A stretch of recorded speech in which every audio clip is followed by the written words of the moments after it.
Okay, everybody, and we're back once again with the wheel of names. We've only got almost a little over, like, about 7 left on the list here. So let's go ahead and spin the wheel and see what comes up. And let's go.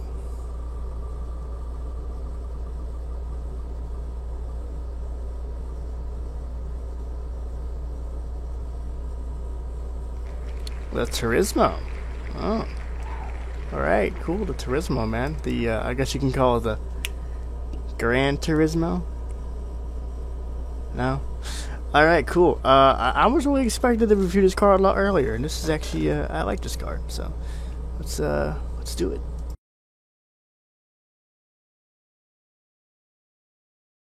Hey!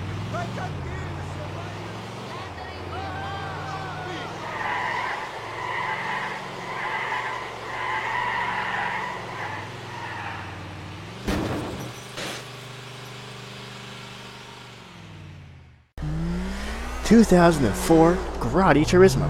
Like the Banshee in GTA 3, this is the fastest vehicle you can attain right from the start. Well, at least without cheats anyway. Oh boy, today I'm going to attempt to parody The Killer Somebody Told Me. So this might be a little cringe. Well, somebody told me that this is the Turismo. That's what it is, though. Too bad it never made it to GTA 5. But it kinda did, though. Yeah, you know, it sounded better in my head, as it usually does. You know, that's probably why I stopped making these. Oh well, whatever. 2004 Grotti Turismo. You don't want an Infernus, but you still want a mid-engine car. Fair enough, because this is as good as it gets. One of the true sports cars in GTA 4, the Turismo is probably most fondly remembered as that one car you can steal from Mikhail Faustin's house, or at the Grotti dealership in Middle Park East. Funnily enough, the Turismo is the only model badged and most likely sold under Grotti in GTA 4. Yikes. Nice. They sell less cars than modern day Chrysler. Yes, I'm making a joke about how Chrysler now only sells literally 4 vehicles. Technically 3, because one is a hybrid version. Yeesh. I bet Lee Iacocca is turning in his grave right now. Well, anyway, enough making fun of American car companies. I don't think we should have ever bailed those guys out, to be honest. Because, and now they're owned by Fiat. That just inspires confidence right there. I should probably get back on topic. The Turismo, like most cars in this game, was previously featured in GTA San Andreas. Back then, the design was based on the legendary Ferrari F40, one of my personal favorites.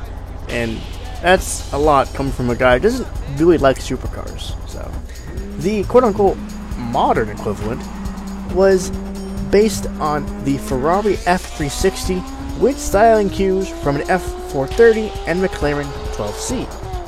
The Ferrari 360 was manufactured from 2000 to 2004, and oh, hey, Mr. Regular covered this car. Let's check it out. 2004 Ferrari 360. A car so self-assured and worldly loved, if it were a guy, he could stick it in dry and the girl would still giggle. Oh wow, that was a bit unexpected. When did this come out? 2014. I forgot how crude Mr. Regular used to be in his older videos.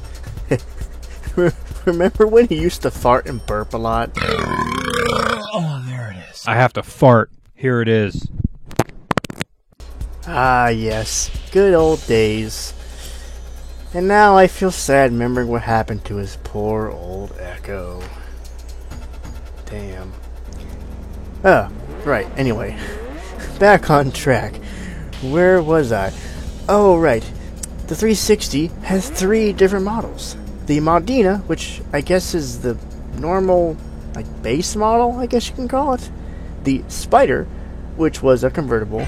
You know, I've never figured out why sport car convertibles are called Spiders. Oh, hold up. Maybe this video will tell me why. In the early days of automotive design, companies would build a rolling chassis and you would take that to a coach builder who would actually build the bodywork around it and create the car that you wanted. and they obviously came from the world of coaches, horse-drawn coaches. And the term Spider dates back to that era. There were types of coaches called phaetons. Phaeton named after Phaeton, the son of Helios, who famously almost set the earth on fire by riding the chariot of the sun.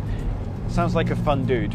Anyway, the phaetons had different types of coaches, like the male coach, the male phaeton, which was a more robust, almost freight carrier, industrial scale coach, or the phaeton Spider, a much more lightweight, almost spindly, you could say, design, much like a spider. It was high, it was light, with large spoked wheels. Spider was a term that went well with that, and it just stuck. And somehow, in the automotive world, when they started making sporty little cars, the term Spider got carried over. Now, whether you should spell Spider with an I or with a Y, there's no real hard and fast rule.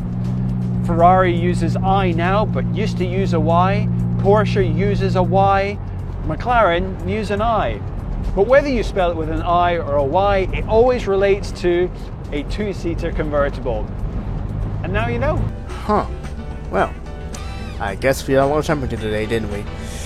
The last model was the Challenge Stradale, which, according to the Wikipedia page, was more of a track-built 360 with a slight bump in horsepower, weight reduction, and improved braking and handling. All models of the 360 were powered by the 3.6-liter F131 V8 with an output in the high-end Challenge Stradale model reaching about 419 horsepower.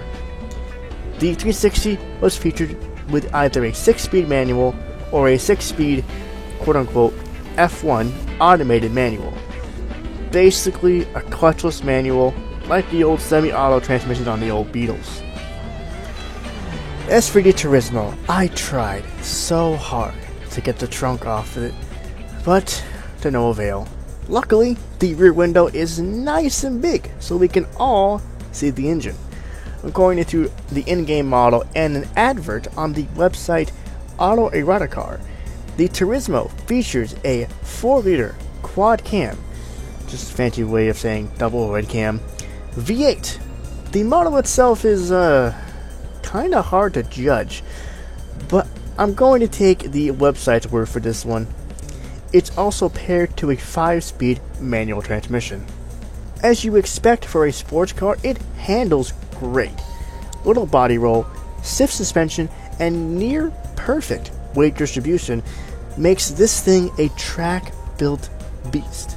I didn't have any issues taking this car around the test track, and why should I? It is a true sports car. Well, there you have it, folks.